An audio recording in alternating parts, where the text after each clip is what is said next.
Being from the South, I know a thing or two about how bugs can ruin a great outdoor experience. It's crazy how something so small can affect some of the potentially greatest experiences of your life. And that's why today's show is brought to you in part by Sawyer. You might know them as the water filter company. I actually have a couple Sawyer filters, but they make a lot of other great products too, including their insect repellent. And just some points about what it is. It's great for the whole family. It's actually safe to use on infants and those who are pregnant because they don't use DEET, the active ingredient. They use something better called picaridin. It actually lasts longer. It lasts up to 12 hours. Pretty incredible. And it doesn't damage any of your gear. So it's insect repellent specifically made for families who are also outdoorsy because it won't ruin any of that high dollar gear that you've bought to be out there. And it does a fantastic job of protecting you and your family from those vector-borne illnesses that are carried by insects. I know for me, I'm always carrying some insect repellent because I've had mosquitoes specifically ruin some pretty incredible backpacking experiences.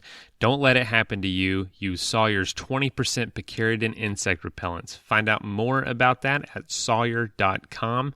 Play safe, travel safely. Sawyer. They keep you outdoors. How are you going to tell somebody, like, as you're talking to them in a coffee shop or whatever, hey, you know what you really need to do? You need to put a 50-pound pack on, you need to sweat bullets, and you need to be so hungry you can hardly see straight, and then you need to not be angry enough at your fellow compadres who just turned you down the wrong trail, and now you're going to take another 2 hours before you eat, and that's going to be one of the best things that's ever happened to you.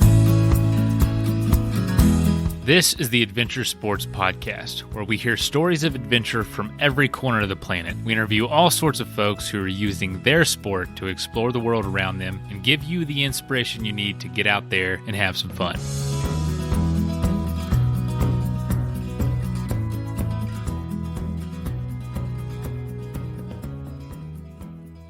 Hey folks, today's episode is actually a Throwback Thursday episode like we do every Thursday with Kurt Linville, who was hosting the show at the time, and he's talking to Tom Smith, who's just a great storyteller, here today to talk about the life-changing aspect of adventures, and specifically with mountaineering and travel.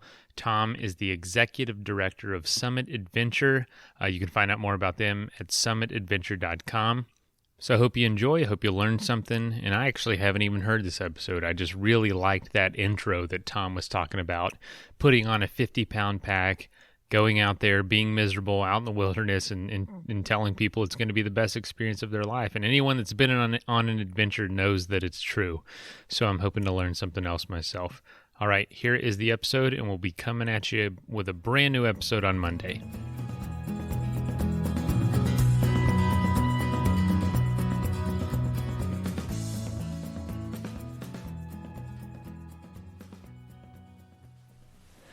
Hello and welcome to the Adventure Sports Podcast. This is your host, Kurt Linville.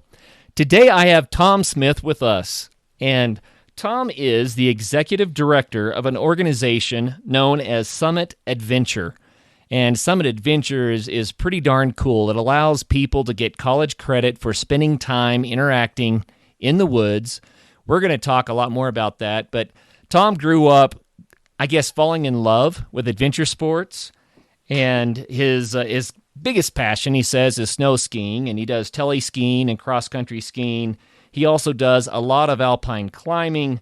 He does some backpacking, and he also races mountain bikes. So Tom just really plugged into adventure sports, and now he has a career with Summit Adventure that allows him to continue that passion while he works with others to help them with their passion. So Tom, welcome to the program. Oh, thank you very much. It's good to be here. So Tom, tell us first about yourself. Where'd you grow up? How did you get started in adventure sports?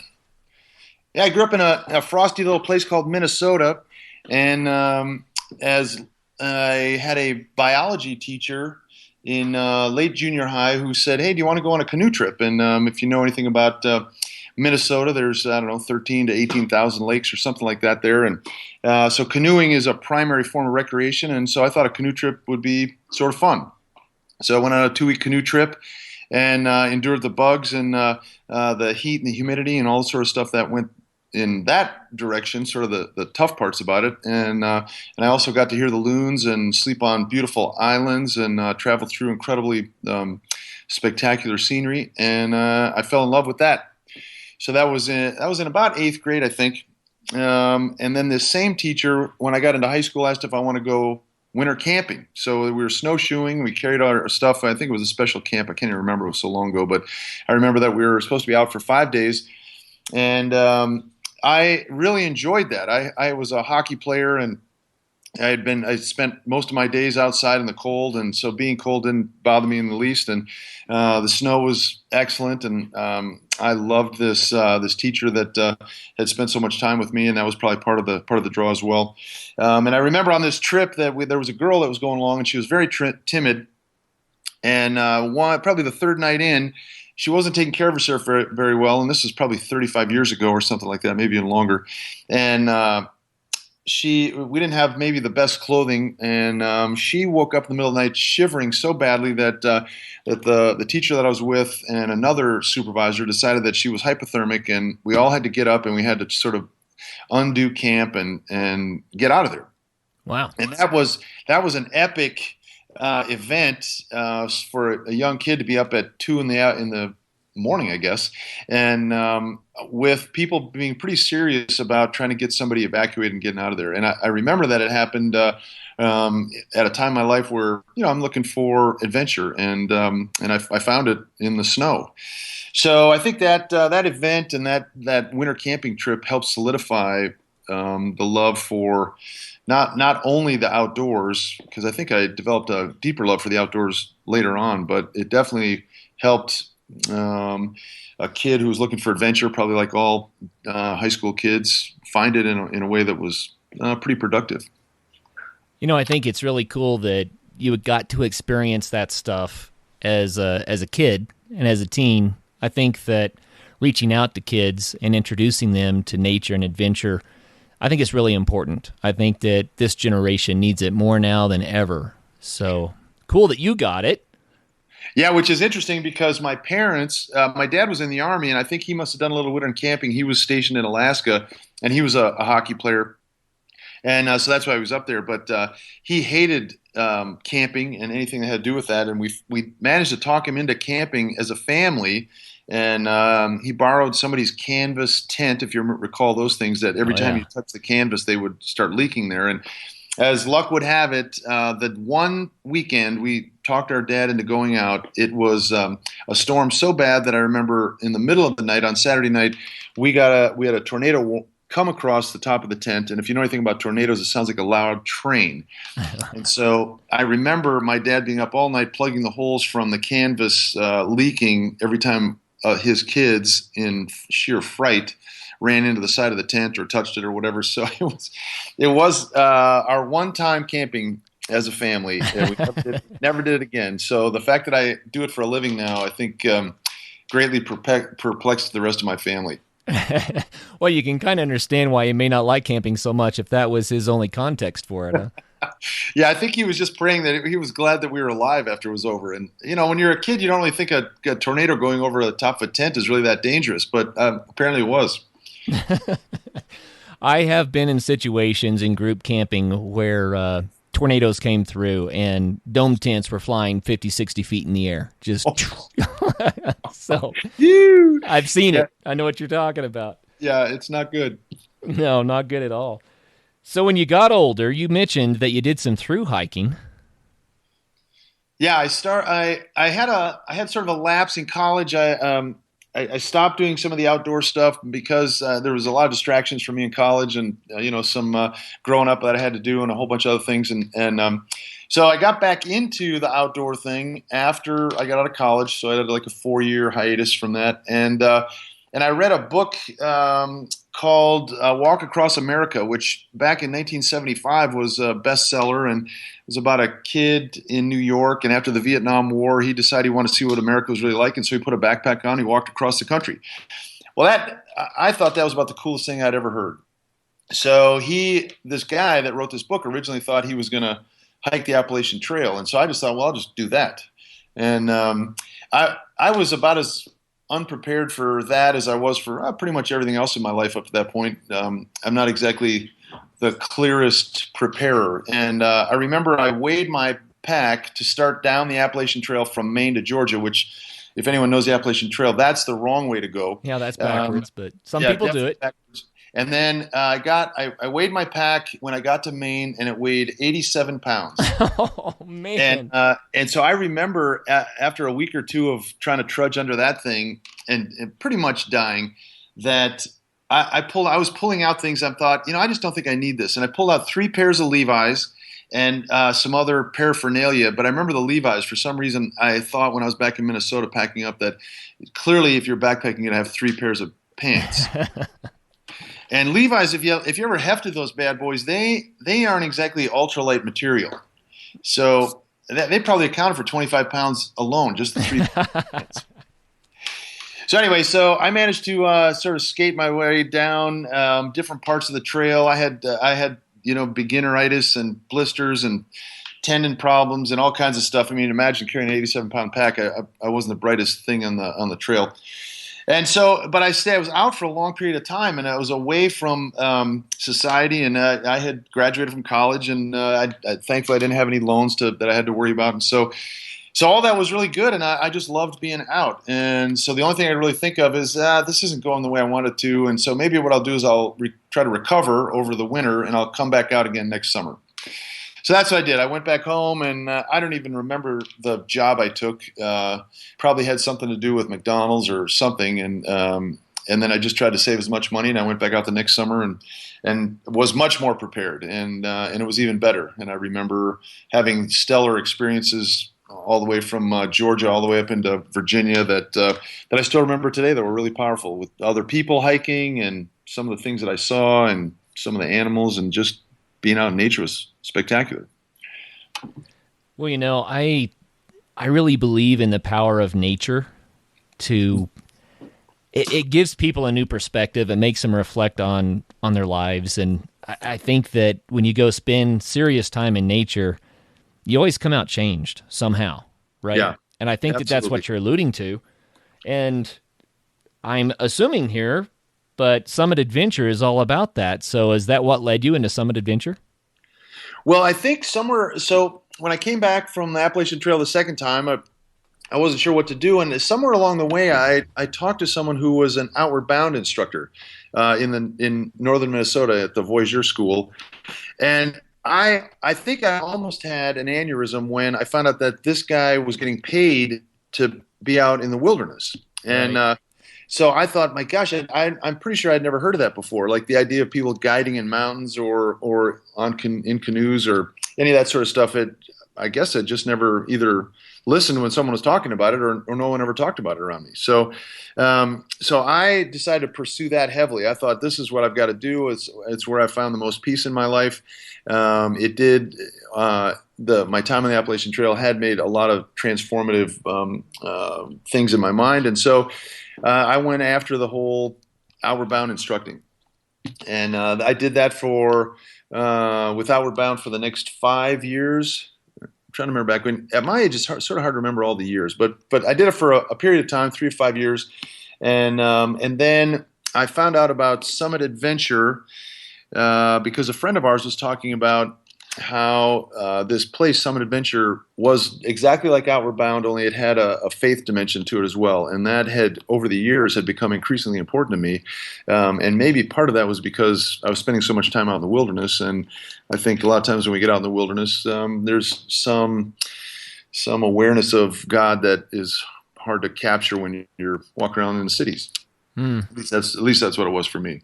So Summit Adventure was a place where that was incorporated into an outward bound philosophy, and I really bought hard and still believe hard into the outward bound philosophy that we need challenge to move us out of our comfort zones and to do things that we didn't think we could do. And I think that most Americans could probably benefit, myself included, from a continual application of that sort of process. So adding a faith component into there, I was like, wow, this is really awesome. And it turned out both my wife and I went out and worked at Summit Adventure, and it was really awesome and still is awesome. Well, let's rewind a little bit here. Let's say that someone stumbles into this podcast and they're like, adventure sports. What are we talking about? Mm-hmm. And here's your 5 minutes, your 3 minutes, however long it takes. Tell them why adventure sports matter. Why should they consider getting involved? Yeah, the adventure sports that, at least as I think we're talking about it here, is not just going out and rock climbing, but but adding rock climbing into your life in a way that you wonder if being afraid on the side of a cliff or the climbing of a Mount Rainier, let's say, that you always wanted to do and you finally get there, but it was probably the hardest thing you ever did, and you fell a couple times on the snow and you were collapsing because you were so tired. If that's sort of the adventure sports that we're talking about here, then I would say most Americans that I know, including myself, spend a ridiculous amount of time trying to get their lives, however you want to say that, more comfortable. And more comfortable oftentimes means safer, less risky, less adventurous. You know the outcomes throughout every day. Physically, the challenges are not that great, or if they are, they're highly controlled. There's not many variables. Those are the sorts of things that I work with in my own life. I try to pad the comfort zone so that it gets wider and wider. So in other words, I can spend more and more time in my comfort zone.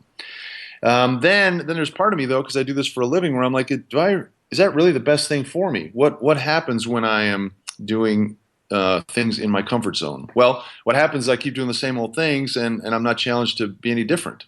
And I think the idea of adventure sports, at least as we're describing them here, is they have so many variables and so many outcomes that we can't control, that you have to either depend on other people that you're with, or you have to depend on yourself in a different way, and maybe even you have to call out to powers that go above and beyond yourself and your friends.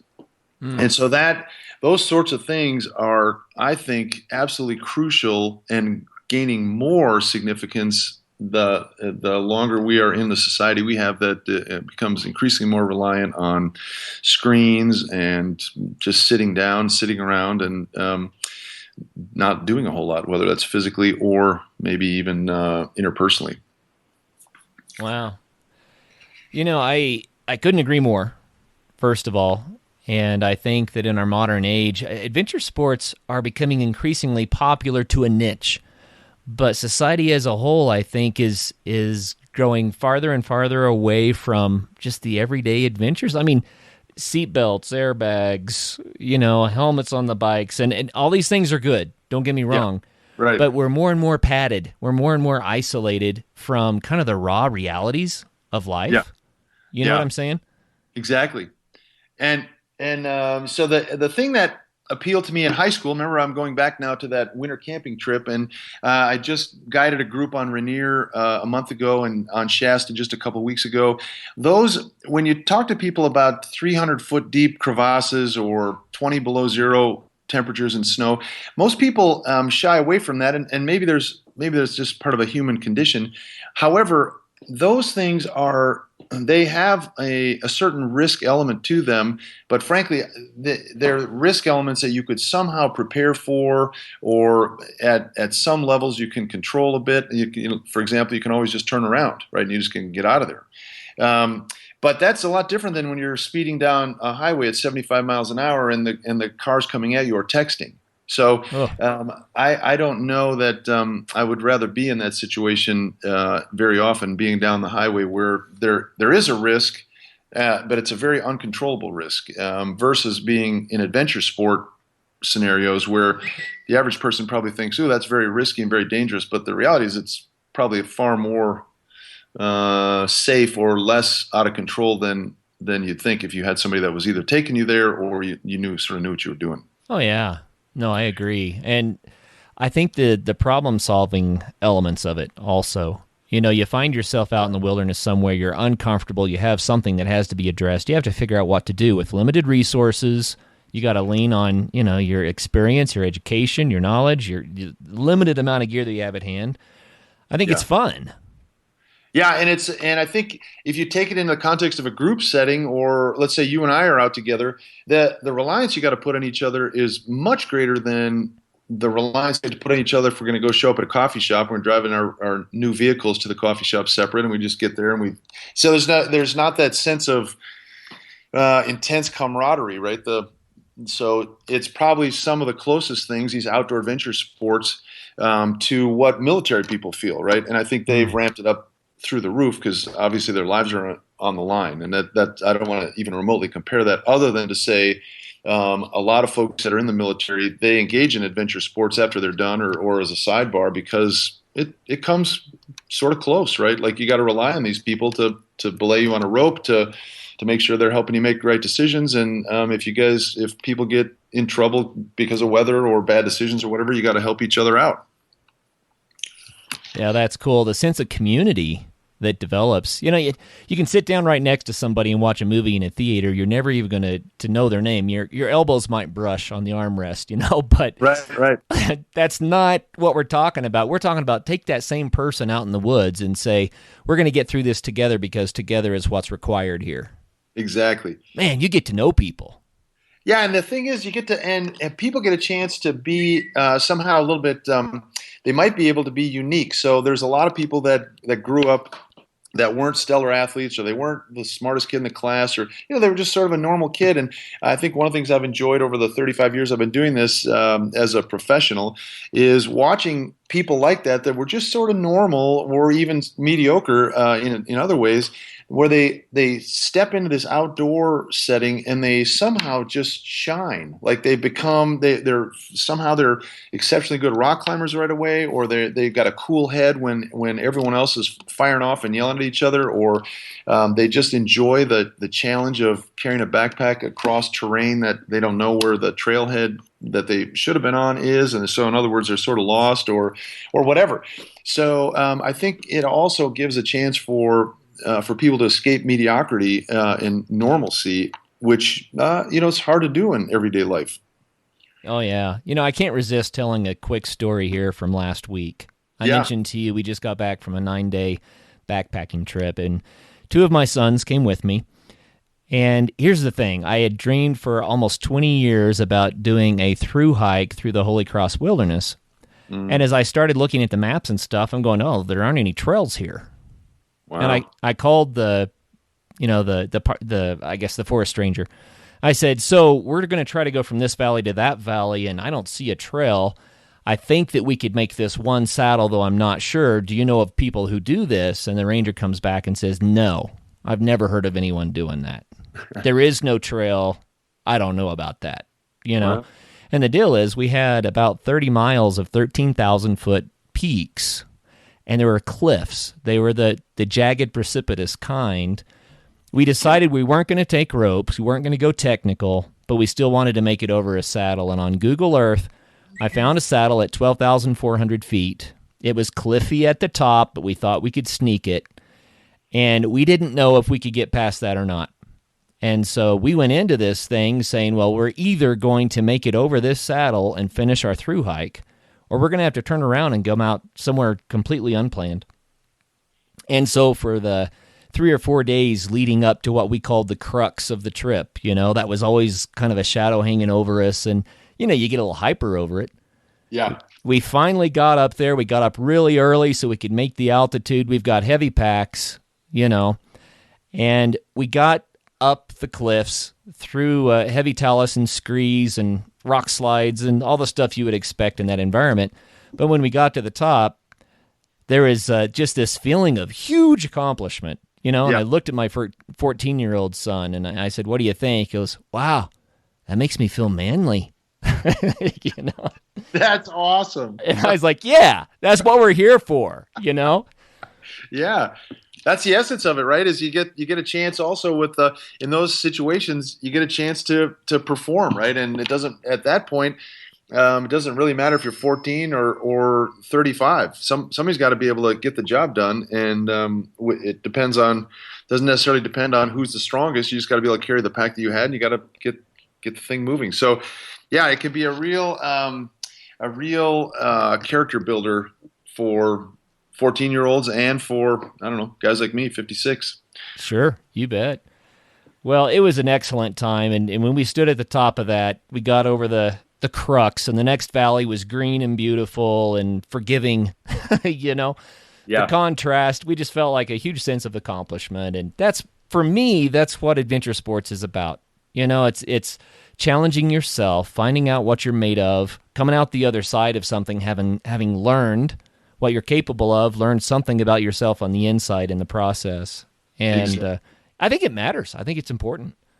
Well, and it not only matters, but they did a study. The Kaiser Foundation did a study 2 years ago, and they found that the average kid from ages 11 to 18 spends a minimum of 7 hours a day plugged in front of a screen of some kind. Whoa!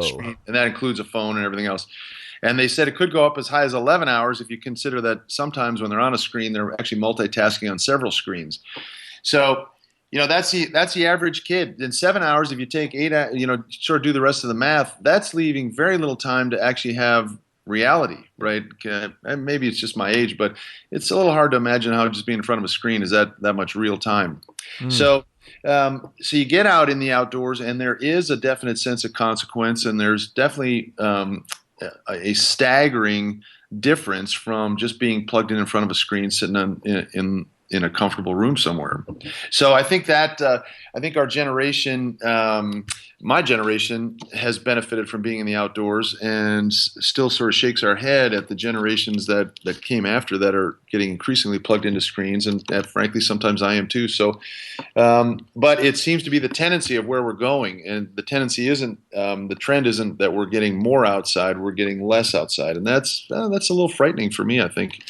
Yeah, it is. It's disturbing, actually, because I believe that connecting with nature, being physically active, being out there and learning about yourself, I think it matters. I think it's fundamental to what it means to be human. Yeah, I would agree with that wholeheartedly. But if you never had that experience, you're not gonna. There's nothing that you can check off on that says no, I don't agree with that. You don't even know. Right. So that we're sort of going back to Summit, and we do a lot of work with kids as well as adults, but we also do courses with dads and their kids, and so that sort of combines both, right? The dads of my generation and with kids of the 14-year-old variety that you have, right? And I also have a 10-year-old as well. It's a great mix then, because the dads are looking for something for their kid, but along the way they go, oh, I could use this too. I could use to be out more. I could use to be away from work more. And the guy that started Summit, one of his favorite lines was he'd never met a dad who at the end of his life wished he had spent more time at the office. Yeah, for sure. So This is www.summitadventure.com. Is that right? Correct. So if people want to learn more about that, I want to come back and talk more in depth about Summit Adventure and the programs you guys have going. But before we dive deep into that, if someone wants to get involved in adventure sports and they've never done it before, what's your advice? It's so there's a couple ways to go about it, right? So if you are looking for just an experience, you could hire and let's say you live in the mountains or you want to go experience the mountains, you want to climb Mount Rainier, for example, you could contact any number of mountain guides, and that would be an easy search, right? And then talk to them about taking you up Rainier. So I just took our Summit with me along, took 5 people up Mount Rainier that had never been there before at the end of June. So that's a common way to go. And if you were in Minnesota and you wanted to go do a canoe trip, you could do that as well. So there's plenty of outfitters and guides that would take you. And if you talk to most guides, mountain guides that I know, they'll say that the reason why they do it year after year is because it brings them so much joy and satisfaction to bring other people out in the mountains to appreciate the what they appreciate. And so that's great. And so though there's plenty of people that's their existence, is to be able to just get you out there. Now, if you take it one step, I think this is fair to say, one step deeper, then you would be thinking about an Outward Bound course, or potentially even a Knowles course or a Summit Adventure course, where you're getting those same experiences, and you're also being challenged sort of intellectually and interpersonally to connect those experiences with your life back home, to see if there's ways that you can improve yourself or make a difference in the world and in your family and relationships and all those sorts of things. So that's another adventure sport move that obviously Summit Adventure does as well. And I think for me, though, that's where the rubber really meets the road. So we in my personal life, I meet plenty of people that are much better in these outdoor sports than I am, and that's really great. I think that's awesome. But there's also part of me that's like, well, are these endeavors you're doing, are they making any difference in your life? And so there's that idea. So REI has and EMS and some of these other organizations that are retail outlets as well as sort of co-ops, they also offer opportunities for people to get out. So there's plenty of ways to do it. I think it maybe is the hard part is just saying, am I in good enough shape? Do I have enough money for this? Is it high enough on my list of priorities? I would say most middle-class Americans can afford some sort of experience like that if they just reprioritized a little bit. In other words, they could afford it if it was important to them. Right. So I think the hard part is saying, is it important? And when I think about how many people are actually spectators watching football games or watching the Olympics now or whatever the deal is, I just think to myself, well, isn't that an indication of how much we want to sit and watch versus how much we want to get out and do? So, I mean, I'm a spectator too. I love watching the Olympics, and so I'm not degrading or putting down the idea that we're spectators. But I just wonder sometimes if we're maybe doing a little bit too much spectating and not enough participating. You know, I keep on with my kids. I say it over and over and over again, and I keep hoping the message gets through. And we're a very active family. We do adventure sports of all sorts of different kinds together, and it's been one of the greatest joys in my life to do these things with my kids. But I always tell them, move first. Yeah. You know, and if you're going to sit down and be entertained by television or YouTube or whatever it is, then you got to make sure you've taken care of your responsibilities and your priorities, and you've moved first. Yeah. Then maybe in the evening, okay, sit down for an hour and you go, oh, okay, I'm going to veg out before bed, but don't let that suck you in. You know, it's not a lifestyle. You just can't. Right. You can't spend a life watching other people pretend to have fun. Yeah, exactly. Yeah, so interestingly, I think I have a 19-year-old and a 24-year-old as well. And my 19-year-old, he was with me. We were doing this. He had to do a little bit of work volunteering with this organization, so we had to camp out. And he was so frustrated with the camping out because he'd done so much of that in his life. He's now recanted that. But when he was 16, he got out of the tent and he was really upset because he hadn't slept that well that night. He said, you know, Dad, that's it. I am officially retiring from camping. I am done with this. Just like Grandpa. Yeah. Yeah, it was really funny. Now he's since recanted and he's back into it, but he needed a break, I think. So maybe I may have camped a little bit too much with him. I don't know. Sure. That's fun. So I'm going to read the first line here on your website. Welcome to Summit Adventure. It says, at Summit Adventure, we use experiential education, adventure programming, service, and cross-cultural immersion as a tool to move individuals and groups out of their comfort zones into more reliance on God and each other. So that's a lot of words. Could you kind of unpack that for us? Well, you know, we talk about it a little bit as we go, but maybe unpacking it is focusing on some of the major issues, and one would be just saying we all need a challenge, right? So, and that the more that challenge has different parts to it, the better it is. So, in other words, it's more than just a physical challenge. It's more than just a religious challenge. It's more than just a sharing challenge. But if it has all those components mixed in, then there's a great opportunity for people to grow and change. And unless there's a bunch of people out there that think that they don't need to grow and change, very frankly, I'm not sure I've ever heard anyone say that, then that's what they need, right? That's what I need. I've been doing this for 35 years. I still need to go out and get physically, emotionally, spiritually, intellectually challenged. And if I can do it all in the same experience, that's even better. Then I don't have to have my life segmented into, oh, here I'm doing an intellectual challenge, I'm getting a degree. Here I'm doing an interpersonal challenge, I'm getting married. Here, you know, however you could segment these things. So that's what Summit tries to do is come up with experiences for people that are integrated.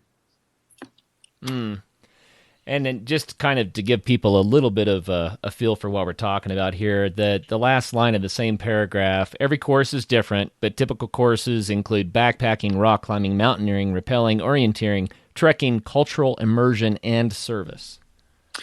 Yeah, and probably all the things that you stated there, except for the last two things, the immersion and service, we find at Summit that a lot of people are really have done some of those adventure things. They've been to a climbing wall, or they went with their college group somewhere in an outing or whatever. So they still want to do that stuff. But the thing that's appealing to them is the cross-cultural immersion. Immersion meaning you just sort of throw them into something that they are not used to, and that could be being down in Watts in L.A., could be down in Ecuador in a primarily Spanish-speaking developing world country. Could be all sorts of things. Inner city Fresno. So you throw me in inner city Fresno, and I am going to be immersed in a cross-cultural setting that is going to be very uncomfortable for me. So we try to pick those things out and get people to do that. And then along the way, when they're in those sorts of environments, we want service to be sort of the response to that, right? So to quote Martin Luther King Jr., right, service is the rent we pay for living. So good. So we try to bring those things in, and again, those are illustrations of wanting experiences to be integrated and holistic and involving challenge and physicality and emotionality and all the things that go into that, but also being in environments that aren't always wilderness oriented, right? So that's where some of our courses go to different places that not just involve wilderness or backpacking, but they also involve an element that is, I would say cross-cultural. It's probably a good way to put it. So you kind of have a three-tiered program. You said you had a spring and fall semester college program where participants can get credits for college-level credits, which is awesome. Mm-hmm. You have a summer program, which is you mentioned is similar to the Outward Bound program that you already talked about. Right. And then you have the international courses, Ecuador, Israel, places like that where you go. Describe Correct. those for us. Yeah, the international courses came as a byproduct of wanting to have college students immersed in sort of a study abroad with an academic slant. So we went down to Ecuador and reconned that area for the high mountains and the service opportunities that we had, and decided that not only was that a great place for college students to go, and it turns out it has been, but it was also a great place for adults and high school kids, and then also college students that weren't taking it for a semester program. They just wanted to go serve somewhere or be immersed in a foreign culture, cross-cultural experience for the duration of a spring break, let's say, or sometimes for a January term, or whatever they have at their college. We started with Ecuador, and then had an opportunity. It was a circumstantial thing, but had an opportunity to go to Israel. And that, as most of us know, is fraught with controversy, and it has been, right? It's also fraught with people calling, going, "Is it really safe to go over there?" So there was the development of a thing called the Jesus Trail, which went from Nazareth in northern Israel over to Capernaum by the Sea of Galilee. So that was the start of a trail that they think Jesus took as he went from his home place to where he ended up working and serving the last days of his life. And so it has caught on. It's not just necessarily a Christian trail by any stretch. So just people interested in history, or there's plenty of folks that have hiked that trail. It's a 65-kilometer trail. It's relatively easy hiking, and we picked up on the whole Israel idea as a way to maybe tone down how physically difficult some of our courses are for folks that maybe didn't think they were that physically fit. And then also we really liked it for the spiritual pilgrimage that going to Israel is for a lot of people. I mean, the three major monotheistic religions are housed within a couple of feet of each other in Jerusalem. So it was that Israel course in particular had certain elements that were really distinctively Summit. So the 65-kilometer hike, and we went through various towns, right, and stayed at Jewish settlements, and then also Islamic places, and it was sort of crazy that way. And then what really made it wild was we did some service in the West Bank at the farm of a Palestinian Christian, and so that added to me. That was like Summit personified, right? It wasn't sort of a sticks and stones tour. Then there's a lot of those, and those are certainly fine things to go to Israel for. But it wasn't get on a bus, get off the bus, look at this thing, get back on the bus. Right. It was you got to walk around, you got to carry a pack. Oh, and then by the way, you're going to go into the West Bank, and if you're afraid that you're going to get bombed out there, well, that's just, you're going to have to be afraid of that. So it was intriguing watching people go into the West Bank and stay overnight at the house of, or on the farm of, a Palestinian Christian, and hear the stories of how there is the vast majority of Palestinians think that's horrific what Hamas and other organizations have done to innocent Jews and people around the world. And so that brings that whole intellectual challenge for me and for Summit into the forefront, right? Because you got to really deal with preconceived ideas about Palestinians, about Israelis, about all kinds of things, and then you got to be able to get through checkpoints as an American, knowing that if you say something that you think is funny and they don't like that, they can shoot you, and that's sort of a wake up call to, wow, there's some things around the world that are quite a bit different than what I'm used to. So, and it all goes into the mix of carrying a pack and getting up to Nazareth to hike on the Jesus Trail. Wow. So yeah, it's that is we went over there for 3 or 4 courses, and probably try to go back this spring. They've actually completed a backpacking trail around the Sea of Galilee, so sort of interested in seeing what that's like. But again, I described a little bit more detail about the Israel course because I think it's sort of epitomizes what Summit's trying to do. We have a certain way of approaching life, and it involves some sweat and some pretty intense reflection, and maybe sort of working the edges off of each other, and really asking hard questions of one another, and being in situations where doing service on a Palestinian farm is as big a wake-up call as the 60 Minutes episode that they were filming there one of the times that we were there. So anyway, yeah, it's the international courses involve a lot of service, a lot of immersion into cultures that most of us are unfamiliar with, whether that's speaking Spanish or understanding sort of the whole thousands of years of conflict over in the Middle East. All those things go into the mix. Wow, just a real challenge to stereotypes and worldviews, and making people step back and rethink. Yeah, and it's not based on it's not some lecture I did on a bus, right? It's just all I had to do was, as we're standing next to the wall, right, that separates the West Bank from Jerusalem, and it's a 30-foot high concrete wall, and it's about 10 feet thick.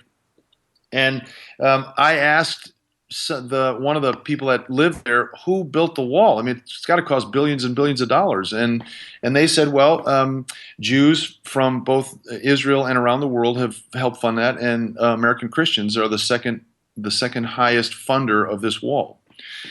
And so that's probably people listening to this thing go, yeah, that's good. We need to have the wall, and other people would say that's horrible. And it's at the very least, you could say it's ridiculously controversial. Oh yeah. And there's probably not a single human being alive that understands the full breadth of the whole thing. But what happens standing next to it is you have to start asking questions. I mean, I didn't lecture on it. We didn't bring some special Jewish interpreter on the wall or anything. You just stood there and I think most people like myself were just absolutely overwhelmed by a 30-foot high, 10-foot thick concrete wall. Huh. Because you just don't stand next to those generally in the United States. Yeah, and I mean, think about the huge impact that the world experienced when Reagan stood up and said, "Gorbachev, tear down this wall." I mean, didn't we have a wall that we tried to tear down, and then we're building new ones? Yeah, and so then you come back and so I don't want to get too super political, but there's big controversies about should walls be built to keep immigrants out. Yeah, well, if you just stood next to the big wall on the West Bank, surely that's going to influence something you have to say about immigrants coming in. Yeah. Life experiences, memories, shaping. Fascinating stuff. Yeah. And the thing that makes it so challenging is everyone's got they've got their own opinions, their own backgrounds, how they approach it all, and then of course the emotions of the human condition. And so I think one of the things that I've liked about this sort of career is that you start with the adventure and the challenge, and that's what initially draws people. Is they want to do the 65-kilometer hike, or they want to climb Mount Rainier, or they want to backpack for 21 days in the High Sierra, but then they sort of get surprised by the depth of of the experience relating to each other, doing it together. Yeah. So we used to hear all the time when we went down to Ecuador with Johns Hopkins University students, who are some of the most intensely academic college students on the face of the earth. They would tell us right flat out, well, first of all, we don't really want to go with a faith-based organization, but I guess we can go with you guys, right? So we'll sort of give that to you. Just don't hammer anything down our throats. And we're like, okay, we'll just go down there. That's fine. And they said, and secondly, we only want to go there to climb big mountains. Because we're high-strung academics, and so we just do things that are superlative, so we can tell our friends that we climb higher. Okay. And so those are the two things you're going there for. And I guess we'll tolerate your service. I mean, I heard Johns Hopkins students say that to my face. I don't know how many times, and I'd be like, okay, fine, it's fine. And then we get down there, and they hang out at, for example, I remember one Johns Hopkins kid, a future engineer, and we went to the Quito, which is the largest city in Ecuador. We went to the Quito dump, and at that point in time, they had 400 to 600 people living in the dump in essentially pieces of cardboard that they had somehow strung together, and they sort of called it a house. And so they were playing soccer with these kids that ranged in age from probably about 11 to 14. And the first thing I noticed about these kids playing soccer was that none of them had on a matching pair of shoes. So they just went through the garbage at the dump that they lived at, and they just grabbed a left shoe and a right shoe, and then they tried to play soccer with that. And the second thing that I noticed was that they were all emaciated, and they all were malnourished. And the third thing I noticed was that they were all, without a doubt, clearly outplaying every single Johns Hopkins student, including kids that were on the Johns Hopkins or college soccer teams. Wow.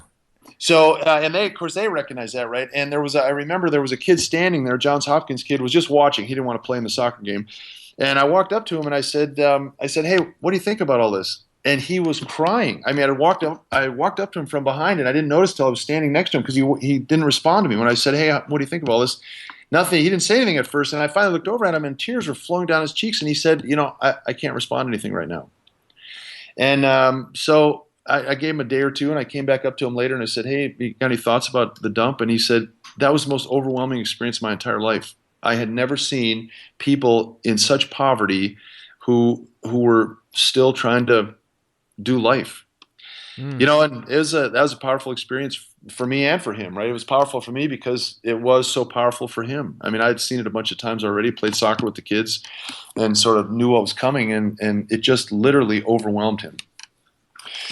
So at the end of these Johns Hopkins courses, it probably happened at least 50% of the time. These kids would be like, I came down here. They'd still be in Ecuador. We'd be talking about the courses. They were getting ready to leave. And they any number of kids would say, I came down here to climb big mountains, and it only took me a couple of days to realize that what really matters is our people. Right. And, that sums up Summit Adventure better than anything. Is we'll get them down. If we got to get them down there for the mountains, and they do the mountains, and that's important and impressive.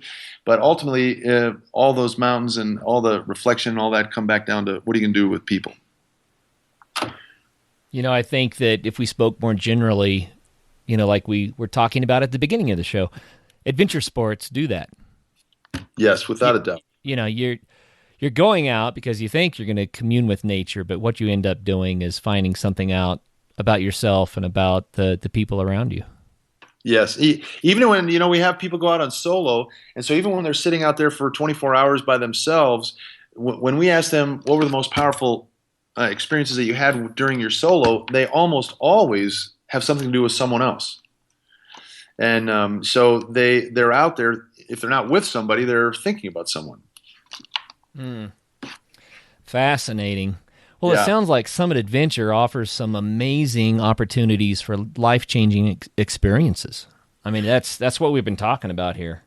Yeah, that's I think I see it happen so often, and I think the one frustration I have with being at Summit for so long, and it was probably true at Outward Bound as well, although I was younger then, is I just wish there was a way you could communicate that to people so that they would sort of jump at that chance. Because think about it. How are you gonna tell somebody as you're talking to them in a coffee shop or whatever, hey, you know what you really need to do? You need to put a 50-pound pack on, and you need to sweat bullets, and you need to be so hungry you can hardly see straight, and then you need to not be angry enough at your fellow compadres who just turned you down the wrong trail, and now you're going to take another 2 hours before you eat, and that's going to be one of the best things that's ever happened to you. And they're like, yeah, right. Who's going to sign up for that? They're just going to be like, really? So it takes other people that go that have gone, and we try to get people that have been on courses to make sure they do the best job they can, tell other people. But what would it be like if, I don't know, if all of us in the U.S. had regular experiences like that? I mean, how much more compassionate would we be? How much more forgiving and loving and accepting would we be if we just got pushed to our own limits and we know we got a ton of them, rather than we just operate out of our comfort zones and just go, whatever. I don't need to deal with so and so. I can just leave. I can move on. So that's what I hope. If people hear this, and my request or hope or whatever dream is that just more people do it and get pushed and go, wow, there's some things inside me that I hadn't experienced for a long time, or there's things I said to other people, or things that I felt that, wow, those are powerful things. I need to do more with that. Wow. Well, Tom, I don't know what to say. It's awesome. It sounds like the real reason behind why I wanted to do the Adventure Sports Podcast. It was because I wanted people to experience life in a new and fresh way. And, we hand out stickers all the place that say, find your adventure, enlarge your life. Yeah, awesome. And that it sounds like that's pretty self-centered, but the reality is when you are doing your adventures and enlarging your life, it's about others. That's where it ends up. And even if some people are listening and they're thinking, oh, okay, that's great, blah, blah, but which is fine, and they maybe don't get ignited just for themselves. Your story about your 14-year-old, that story is inspiring me to go take my 10-year-old out and just go for a hike right now. It's like, so think about it even in the context of families, because I'm assuming folks that are listening to this thing, a lot of people have families, right? So you don't necessarily have to go climb Mount Rainier. You don't have to make it this thing that's just so overwhelming you can't even do it. Just go out for a hike, right? And then try to make it a little bit challenging and see what happens. And it's hard to imagine kids going, Dad, I didn't really enjoy that real challenge we had together. Right. Well, wow, I think we could talk for hours about this stuff, but believe it or not, we're running out of time. Will you wrap it up for us by telling us what inspires you? What you're doing is a lot of work. What inspires you and gets you up in the morning? I think we've been sort of alluding to it or saying it directly the whole podcast, but I think the reality is just thinking that if I get up, there are challenges ahead that I need to undertake for myself, and I need to try to encourage other people to undertake. Because I think the idea of just remaining static is there's something about that is both pathetic sounding to me and hopelessly, well, just hopeless. Maybe that's where I'll leave it. So I wake up in the morning having hope that I'll be faster, stronger, different, more malleable, more compassionate today than I was yesterday, and that anything that my lifestyle and the work that I do will help other people to be the same, so that we don't just wake up the same as we were the day before. Very well said. I've heard people say you can look at every day and you're either going to get stronger that day or weaker, but there's no break even. Yeah, I think that's probably true, because maybe that's ultimately is what I'm afraid of is, if I don't get stronger, then I'm going to get weaker. And again, the stronger is not necessarily the physical strength. I mean, maybe that's part of it, but it's also stronger that I go confront somebody that I really should have confronted yesterday, and I didn't do that, but I'm going to do it today, and it's going to be difficult, but it's going to make them better as well. Wow. Well, Tom, tell us again, if people want to learn more about Summit Adventure, how can they find you? Yeah, it's on the website. It's www.summitadventure.com. I can't resist this plug, but I did write a book that sort of alludes in great detail to some of the stuff. It's a book about my 3 children and the quotes that they have said over the years that I somehow kept track of, and a lot of them have to do with being in adventure scenarios and also dealing with the difficulties of life. But it's hard not to read that book and just go, wow, I got to somehow keep doing this sort of adventure thing. And that book is called Hold Mine Hand. So it's not a grammatical error. It's what my 2-year-old, who's now 20, said to his older brother when he fell off the porch. He said, Justin, hold mine hand. And I just thought it was a cute quote, but I started recording all the things they said over the years, and I ended up with 300 or 400 of them, and I turned into a book. And anyway, it's another look at how adventure and adventure sports, because that was such a big part of our life, has shaped their lives and maybe could encourage other people to shape theirs. Oh, I love it. Hold Mine Hand. We'll put that in the show notes. Okay, great. That'd be awesome. Yeah, so if you're driving down the road right now and you're afraid you're going to forget that, you can remember you were listening to the Adventure Sports Podcast. So just go to our website, and that'll be there. And wow, Tom, thank you so much for your time today, man. I'm inspired. I really enjoyed our visit. Yes, me too. It was great. Like I said, I enjoyed your Holy Cross story, and gets me to think about that as well. And it was definitely a privilege and pleasure to be on the show. So thank you very much. I appreciate it. You bet. It's our pleasure, and very cool. So for all of our listeners out there, wow, if you're not inspired by what Tom had to say here, then maybe listen again. You will be. And in the meantime, until the next show, get out there and have some fun.